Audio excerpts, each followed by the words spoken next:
Some people say, that was the best work experience ever, and I never want to work for him again.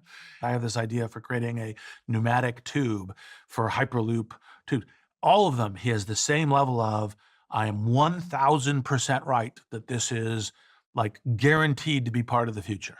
Want to hear a unique insight into Elon Musk? Then make sure you watch this clip with billionaire LinkedIn founder Reid Hoffman until the end. On all these great people you've worked with, specifically, you during that PayPal period of your life, one of the things I was reflecting on is they're all independently successful people, but they're all very different people. And that in and of itself is evidence that there's not one version of success. 1000%, There's yes. many different types of success. Yeah. Presumably there's many different types of entrepreneur, leader. Yes. Give me a flavor of the different types of entrepreneurs you've worked with. Okay. And what, because I sat with Walter Isaacson and he talked to me about Steve Jobs, Elon Musk, etc. And it was like, Steve's really great at hiring people. Elon's not as good as at the people team building part, Yes. but he's better at this part. Yes. So no entrepreneur wins at every game. Generally speaking, as an entrepreneur, you should try to win to play the games that you have a massive competitive edge on. Same thing is true. So some people, for example, like take Anil Busri at Workday, right? He is thoughtful, intentionally cultural building, very professional. So it's a HR product for work. His contrarian idea was going to the cloud and that people were going to do cloud software. For the first, I think it was 500 people that Workday hired, he would always do a cultural interview at the end to make sure that the first 500 people all kind of shared cultural things. So once you get through all the competence and all the rest of the stuff, he would make sure that was a fit. And that's part of how you get cultural coherence. That's like one example, right? Another example, Elon is the, I have a big idea and I convince myself 100% that it's absolutely going to be the case. Like, I am going to settle Mars. We're going to terraform Mars in our lifetimes, which is, no, it's impossible.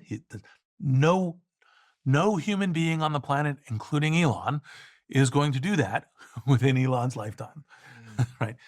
But I'm going to go all in. I'm going to work really hard. I'm going to be technologically sophisticated. I'm going to work against the odds, right, in order to make that work. That's Anil, very professional, understands the workplace mark. Elon, I think I was like the second person he pitched SpaceX to. And his pitch, though, to my defense, was, I'm going to send a turtle to Mars. And I'm like, that's not a business. Right? And you're competing with national governments and like Russian subsidized rocket programs and so forth. This is not a good I was wrong. He was right. Right? But it's not a good equity, kind of play. If Elon Musk's relentless pursuit of impossible ideas can reshape entire industries, what does that say about the limits we often set for ourselves? Are those limits real or just excuses to avoid discomfort? Right. Pitched it to you as an investor? Yes. Yeah. Right. At what point was SpaceX at when he pitched it? That was before he started. So it was an idea. Yes. And I'm going to send a turtle to Mars. And then it became, I'm going to send a gelatinous cube with plant seeds in it to Mars because they'll grow. I'll be the first person who will send life to Mars. And you're like, well, okay. Right. What did you think genuinely when he said that to you? I thought he'd gone off his rocker. Really? Well, yeah. Of course you would. Yeah. Like my friend said that to me. I think I'd make a couple of calls just to check in. Do you know what I mean? Like, is Elon doing okay? He's just told me about this turtle. Yes. It's like, that's not a business. Right. Has your opinion of him changed over time in terms of his potential and ability as an entrepreneur? No. I've always thought of him as one of the world's great entrepreneurs. Always? Yeah. All the way back to PayPal days. Really? Yeah. No, look, he has done repetitively amazing things. Now, he pitches everything with the same level of certainty.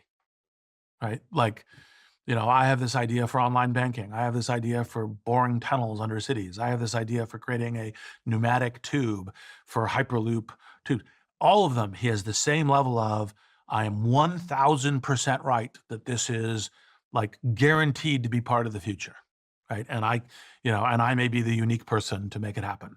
Right. So you have to have some discernment. But his on-base batting is pretty good. Elon's approach shows that visionary entrepreneurs often sound irrational before their ideas succeed.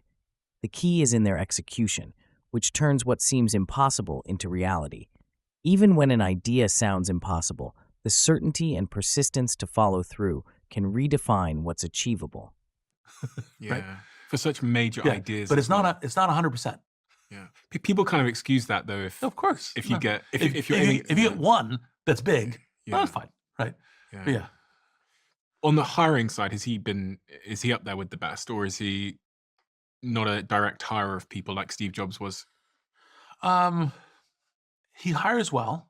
Matter of fact, you can't be a great entrepreneur and not ultimately hire well. Mhm.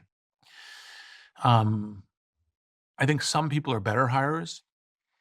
Some people also have, like, are the kind of people that people would work for forever. Elon tends to burn people out a lot. Like, there's lots of burnt out people in his wake. And when you go and talk to those people, what you hear is some people say, that was the best work experience ever, and I never want to work for him again. And other people say, that was the worst work experience ever, and I never want to work for him again. So they're all, I never want to work for him again, right? So, as kind of a dynamic, because he basically looks at them as disposable parts and, go as hard as you can, right? And then afterwards, you're out. Don't care. Because he goes so hard. Yeah, he goes hard, but he also thinks your only relevance to me is your relevance. Your only relevance to me is, can you help me with my mission? And after you're done, after you can no longer help me with my mission, you're not relevant to me anymore. What do you think of that approach? That's not my approach, right? LinkedIn mirrors my approach. Literally, I am referenceable by every entrepreneur that I've ever worked with, right? As a board member and as an investor, right? Who, even ones that I've fired as CEO and so forth, those people will say, he was really good to work with on these things. They may also have some critical things. There's no problem with that, right? But literally, when I'm pitching an entrepreneur, I just call anyone that I've worked with, right? Because I try to work with people in a way that even when we're at a difficult moment, because I disagree with them intensely about how well they're doing or what they're doing or something else, that I'm doing it in a collaborative, constructive way. And so my goal is to work with people, like anyone I want to work with, Brian Chesky, Mark Pincus, et cetera. I want to be able to work with them for, the rest of our lives. Elon's no-nonsense approach to hiring and firing reflects his unyielding pursuit of a mission. While this may alienate some, it also drives immense results. It's a harsh but effective way to build an empire. What's interesting is, I think these strategies fundamentally come down to what you think matters in life the most. Because you could optimize more for building more companies or something at the expense of something else. And it's a trade-off of something else. Like you could go harder. Yes. But there's a trade-off happening here. Yes. And we often, because Elon's done these crazy things like the cars and the Neuralinks and there's tunnels and now the AI and the X and the spaceships and stuff, we go, oh my God, that's so amazing. And I do that as well as an entrepreneur. I go, fucking hell, one person can do that much. Yeah. But we almost never talk about the trade-off. Yes. Yep. You're 100% right. And it's so, this goes back to the point about self-awareness. It's like, it's so tempting for the brain to go, oh my God, I want that. That's what I want. Yeah. Because you're not seeing the trade-off. Yes. You're not seeing the darkness. That is 100% correct. And look, I respect it. I understand the burn people out, treat them as disposable assets that when they burn out, you just jettison them. And you can be Elon's not the only entrepreneur who's very successful doing that, right?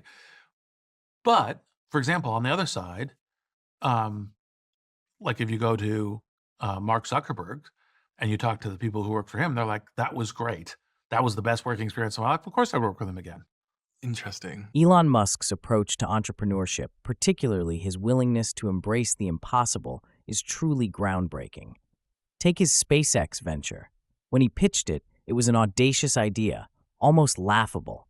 But what makes Musk so exceptional is his unyielding belief in his vision, even when it seems impossible.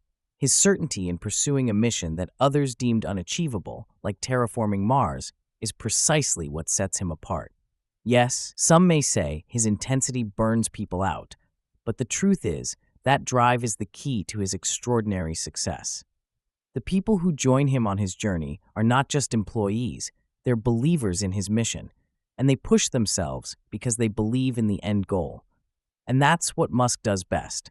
He attracts those who are willing to go beyond the ordinary, to work tirelessly in pursuit of something much greater than themselves. The world-changing results speak for themselves, and while not everyone may make it to the end, the few who do are part of something revolutionary. Musk has created a blueprint for disruptive innovation that few can match.